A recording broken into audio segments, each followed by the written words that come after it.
Hello friends, welcome to SKG learning academy. आज आहे 27 November 2023। आजच्या दिवसाचे जे काही महत्त्वाचे करंट अफेअरचे क्वेश्चन असणार आहेत ते आपण पाहणार आहोत। त्या अगोदर आपल्या चॅनलवर जर पहिल्यांदा आला असाल तर चॅनलला सबस्क्राईब करा आणि व्हिडिओला लाईक करायला विसरू नका। अशाच प्रकारचे रोजचे रोज करंट अफेअरचे सेशन आपण घेऊन येत असतो।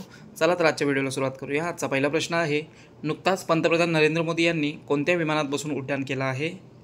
योग्य उत्तर आहे ऑप्शन क्रमांक ए तेजस या लढाऊ विमानामध्ये पंतप्रधान नरेंद्र मोदी यांनी बसून याचं उड्डाण हे केलेलं आहे। 25 नोव्हेंबर या दिवशी फायटर प्लेन तेजसमध्ये बसून नरेंद्र मोदी यांनी उड्डाण केलेलं आहे। तेजस हे विमान हिंदुस्तान एरोनॉटिक्स लिमिटेड यांनी विकसित केलेलं आहे। सिंगल इंजिन असलेले हे वजनाने हलके असलेले एक लढाऊ विमान आहे। तर हिंदुस्तान एरोनॉटिक्स लिमिटेडने याची निर्मिती ही केलेली आहे। तर जी स्थापना झालेली आहे 1940 मध्ये। मुख्यालय आहे बंगळुरूमध्ये आणि अध्यक्ष आहेत CB अनंत कृष्णन। पुढचा प्रश्न पाहूया, नासा इम्पॅक्ट प्लॅनेट अवॉर्ड कोणाला प्रदान करण्यात आला? तर हा नासा इम्पॅक्ट प्लॅनेट अवॉर्ड प्रदान करण्यात आलेला आहे डॉक्टर सुजित रॉय यांना। हा नुकताच प्रदान करण्यात आलेला आहे नासाकडून नासा इम्पॅक्ट प्लॅनेट अवॉर्ड।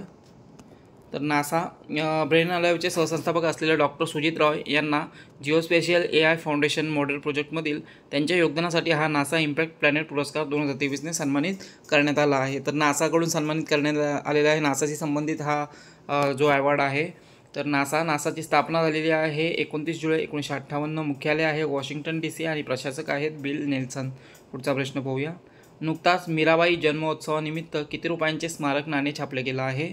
योग्य उत्तर आहे 525 रुपयांचे नाणे मीराबाई जन्मोत्सवानिमित्त। मीराबाई जन्मोत्सवाचं हे 525 वर्ष होतं आणि या निमित्ताने सरकारकडून 525 रुपयांचं नाणं हे छापलं गेलं आहे। मीराबाई जन्मोत्सवाचे आयोजन उत्तर प्रदेशमधील मथुरा येथे केले होते। या कार्यक्रमाला पंतप्रधान नरेंद्र मोदी यांनी उपस्थिती दाखवली होती। या दरम्यान 525 रुपयाचे नाणे आणि डाक तिकीट छापले गेलेलं आहे। 16व्या शतकातील कृष्णभक्त आणि प्रसिद्ध कवयित्री होत्या। तसेच संत रविदास हे मीराबाई यांचे गुरु होते। पुढचा प्रश्न पाहूया, बंधन बँकचे MD आणि CEO म्हणून कोणाला पुन्हा एकदा नियुक्त केलं गेलं आहे? योग्य उत्तर आहे ऑप्शन क्रमांक ए चंद्रशेखर घोष यांची पुन्हा एकदा बंधन बँकचे MD आणि CEO म्हणून नियुक्तीही करण्यात आलेली आहे। तर बंधन बँक पुढील 3 वर्षासाठी यांची नियुक्ती ही असणार आहे। बंधन बँक स्थापना झालेली आहे 2015। मुख्यालय आहे कोलकाता। अध्यक्ष आहेत अनुप कुमार सिन्हा आणि या बँकेची टॅगलाईन आहे, लक्षात ठेवायची आहे, आपका भला सबकी भलाई। पुढचा प्रश्न पाहूया, नुकताच फिक्कीचे अध्यक्ष म्हणून कोणाची निवड झाली आहे? तर फिक्कीचे अध्यक्ष म्हणून नुकताच निवड झालेली आहे अनिश शहा यांची। फिक्कीचे अध्यक्ष म्हणून निवड ही झालेली आहे। तर FICCI federation of Indian chamber of commerce Mahindra ग्रुपचे CEO असलेले अनिश शहा यांना भारतीय वाणिज्य आणि उद्योग महासंघाचे अध्यक्ष म्हणून नुकताच नियुक्त करण्यात आलेलं आहे।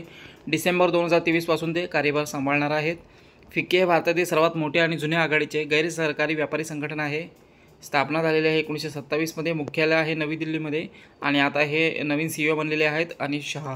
पुढचा प्रश्न पाहूया, राष्ट्रीय गोपालरत्न पुरस्कार 2023चे वितरण कोणत्या राज्यामध्ये करण्यात आले? तर हे वितरण करण्यात आलेलं आहे आसाममधील गुवाहाटी या ठिकाणी हे राष्ट्रीय गोपालरत्न पुरस्कार 2023चे वितरण करण्यात आलेलं आहे।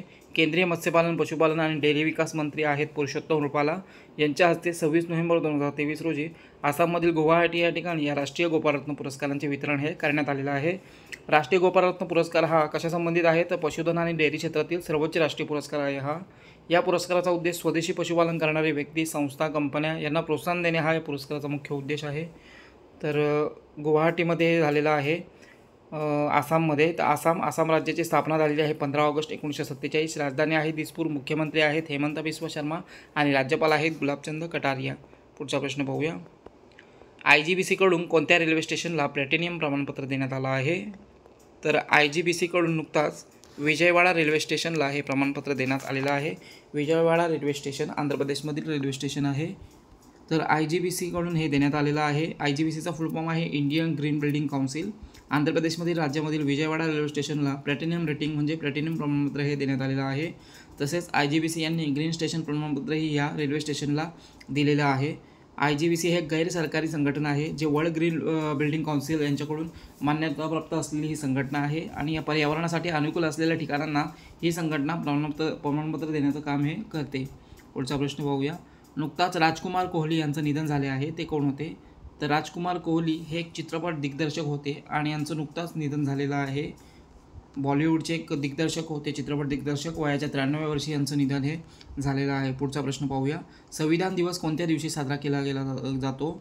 तर संविधान दिवस हा दरवर्षी 26 नोव्हेंबर रोजी साजरा केला जातो आणि कालच्या दिवशी हा साजरा करण्यात आलेला आहे. 26 नोव्हेंबर संविधान दिवस. 26 नोव्हेंबर 1949 या दिवशी संविधान स्वीकारले गेले आणि 26 जानेवारी 1950 पासून प्रत्यक्ष संविधान हे लागू करण्यात आलेलं आहे.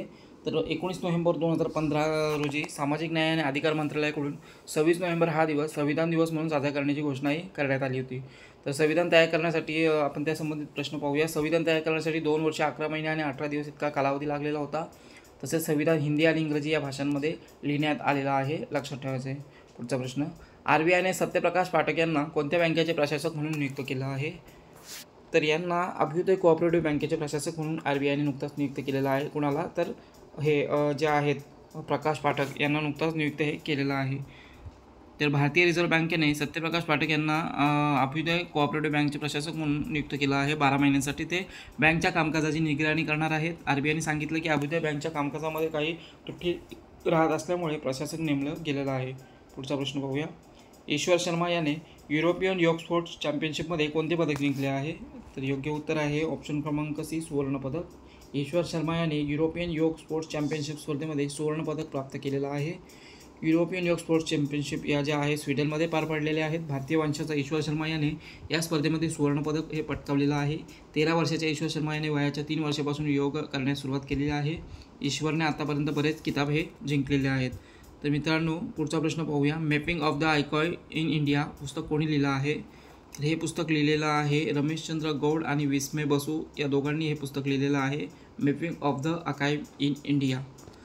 तर रमेशचंद्र गौड आणि विस्मय बसू या दोघांनी mapping of the archive in India पुस्तकाचे लेखन केले आहे आणि नुकताच या पुस्तकाचं अनावरण हे करण्यात आलेलं आहे. तर हे होते आजच्या दिवसाचे काही महत्त्वाचे करंट अफेअरचे क्वेश्चन. सेशन कसा वाटला कमेंटद्वारे कळवा. चॅनलला सबस्क्राईब करा आणि व्हिडिओला लाईक करायला विसरू नका. धन्यवाद.